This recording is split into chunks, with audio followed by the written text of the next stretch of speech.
Temos agora um convidado falando sobre a composição do Congresso Nacional no ano que vem, deputado federal Júnior Amaral do PL, que foi reeleito pelo estado de Minas Gerais. Tudo bem, deputado? Muito obrigado por estar aqui conosco na programação da Jovem Pan. Bem-vindo. Obrigado, Thiago. Obrigado pela oportunidade de falar com vocês mais uma vez. Pela vontade de Deus, a gente vem para um novo mandato e nesse empenho agora, né, para conseguir dar a resposta que o eleitorado espera da gente. Obrigado a todos os demais também da bancada aí. Bom, deputado, o senhor é de um estado que é chave para a eleição, qualquer eleição sempre, nos maiores colégios eleitorais do país, e a gente viu nessa semana o apoio do governador Romeu Zema ao presidente da República, Jair Bolsonaro. Eu pergunto, qual que vai ser o peso da decisão de Minas Gerais agora nesse segundo turno? Tiago, o apoio, né, do Romeu Zema é um apoio importantíssimo nesse momento. O Zema, ele tem uma característica assim, de simplicidade, de conexão com o povo mineiro, que não desperta fãs como o presidente Bolsonaro tem, mas desperta uma maioria incontestável, né, como foi nas urnas, né? Se revelou nas urnas agora, como já tinha se revelado em 2018. Em 2018 pela esperança e agora pelo bom trabalho que fez, com algumas raras exceções, né, de ações aqui do governo. E os prefeitos mineiros, eu acredito que esse talvez seja um grande diferencial, gosta muito do Romeu Zema porque rompeu com aquela barreira, né, de um estado caloteiro, que foi o governo Fernando Pimentel. E uma grande parte já está entrando em campo junto com o governador nessa batalha para levar o presidente Jair Bolsonaro à vitória. Além disso, eu acredito também no número de abstenção grande por parte da esquerda neste momento. As campanhas dos deputados petistas são muito ricas, buscam eleitores em diversos rincões do estado, contam inúmeras mentiras. A máquina da campanha eleitoral de deputados petistas entra em ação no primeiro turno.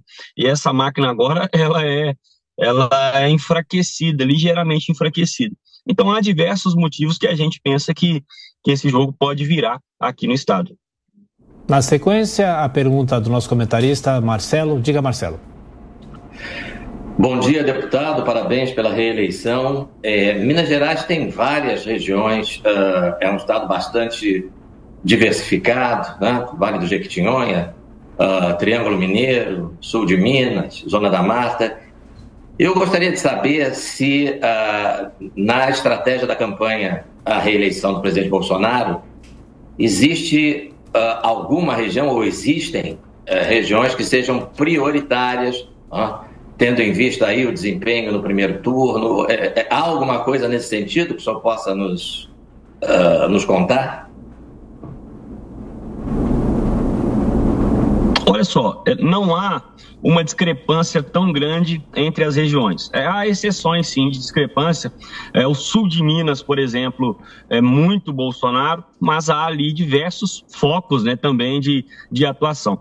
Sem dúvida, a região metropolitana de Belo Horizonte, pela questão numerosa, né, e também o norte e Vale do Jequitinhonha são alvos em potencial, porque a desinformação a gente percebe que é muito maior. E há um histórico de participação petistas nessas cidades, também fazendo com que as pessoas entendessem, né, no passado, que qualquer auxílio do Estado, qualquer migalha que foi concedida por governos vermelhos, é alvo de agradecimento, de gratidão eterna, e não sabem muitas vezes o que realmente essa organização criminosa fez na condução do Estado, né? Se iludiu ali por uma migalha, como eu disse. Então a questão é informação, é levar informação a essas pessoas, e há sim focos regionais que a gente assim opta por também não detalhar, até para evitar abrir aqui uma estratégia que pode haver uma contra-reação também por parte da campanha opositora, né? Mas há esse estudo, essa análise, e eu mesmo, nessa próxima semana, estarei em diversas cidades que a gente já mapeou e entende que precisa ter um trabalho mais minucioso e mais dedicado ali para essa ação, né, de vira-voto. Deputado Paula Nobre falando, bom dia. Deputado, queria fazer a seguinte pergunta para você. Nós temos visto nos últimos dias diversos apoios aos dois candidatos, tanto Jair Bolsonaro como Luiz Inácio Lula da Silva, nesta última semana. O senhor viu alguma surpresa em relação a algum apoio ao Jair Bolsonaro, que também é o candidato ao PL? Algum apoio que o senhor tenha visto nesta última semana que foi surpreendido, assim como o mesmo apoio do Romeu Zema? Olha, eu não conheço bem o Rodrigo Garcia, atual governador de São Paulo, mas para mim foi a maior surpresa, né? Acompanhando à distância a atuação dele, porque é de um histórico ali, demista, PSDBista, então a gente sempre acredita que vai se curvar ao sistema, né?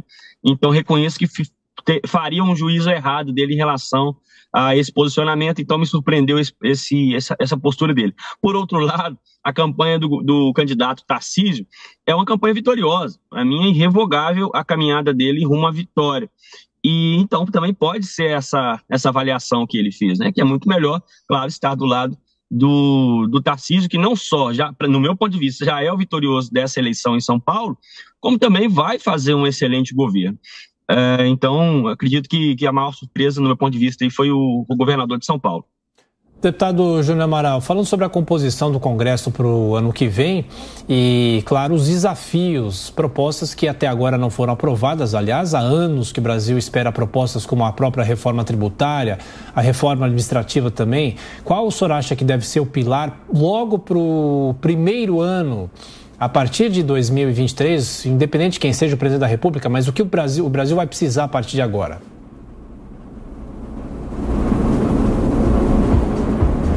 Tiago, no meu ponto de vista, a reforma prioritária deveria ser a política.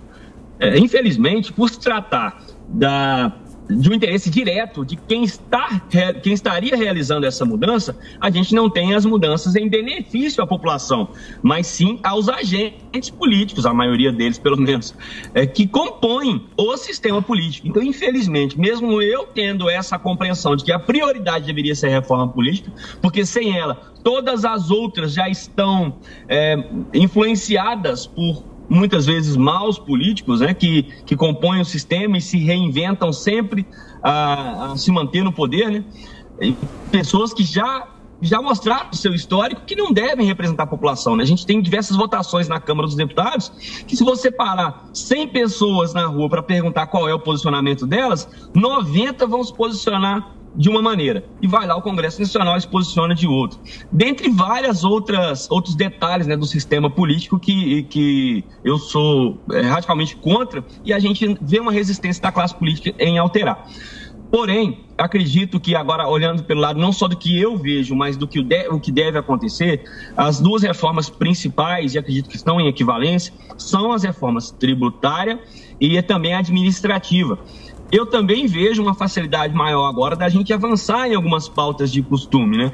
Muitas pessoas mais de centro, mais distantes do debate ideológico, colocam isso como se não fosse prioridade, colocam isso como miudeza, e não é. É o nosso futuro que está em jogo, são resistências que a gente precisa colocar em algumas mudanças e mudar em algumas outras coisas que infelizmente foram trocadas de maneira inadequada. A própria pauta do armamento, a gente precisa respeitar o que a população disse em 2003, no referendo que consultou sobre o acesso da população a porte de armas, acesso às armas, né, melhor dizendo, e infelizmente o governo, na época, o governo petista, rejeitou ouvir a população, não cumpriu, não aceitou a decisão do povo naquele referendo. Então nós precisamos criar essa flexibilização, dentre outras pautas também, né, que se consideram pautas de costume, além das pautas econômicas e reformas estruturantes, como a gente já disse aqui, que é a reforma tributária e administrativa. Deputado, para fechar nossa conversa, Marcelo Rocha Monteiro, a sua pergunta, mais uma. Marcelo.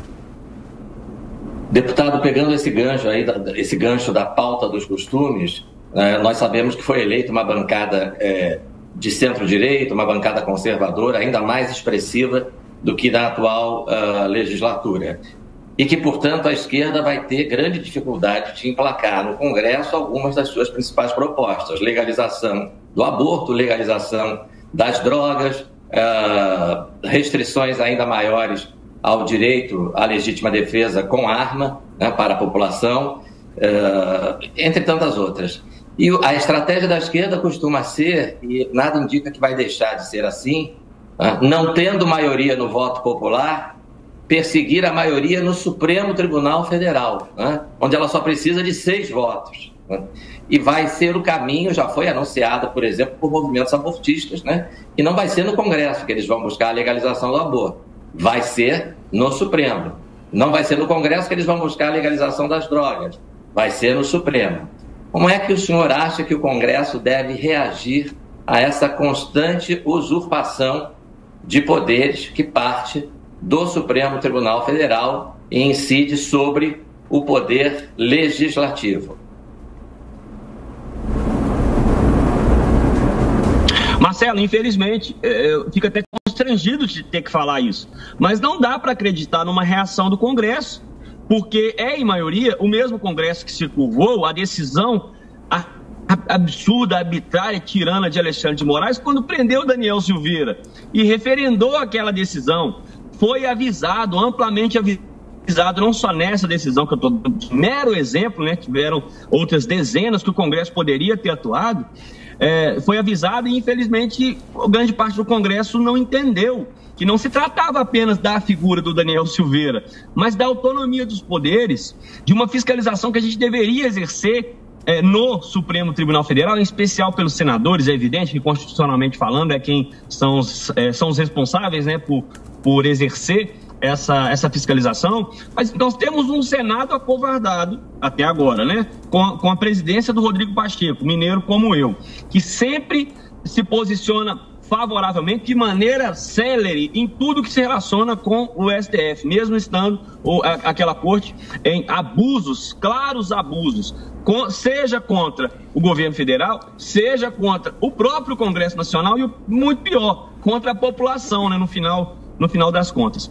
Então, voltando ao início da sua pergunta, eu acredito que será sim um Congresso mais firme, que vai se impor mais contra isso, mas não dá para criar tantas esperanças, tendo em vista todo o espaço que foi dado pela composição atual do Congresso Nacional em diversas decisões, ações, mas principalmente por omissão. Nós temos que dar um fim a esse ciclo de omissão do Poder Legislativo frente a essas afrontas, arbitrariedades do Supremo Tribunal Federal, que é muito bem representado nesse aspecto pelo Alexandre de Moraes. Deputado Júnior Amaral, do PL de Minas, mais uma vez, muito obrigado pela participação na programação da Jovem Pan. Bom fim de semana, um abraço. Obrigado, abraço a todos vocês. Agora são 8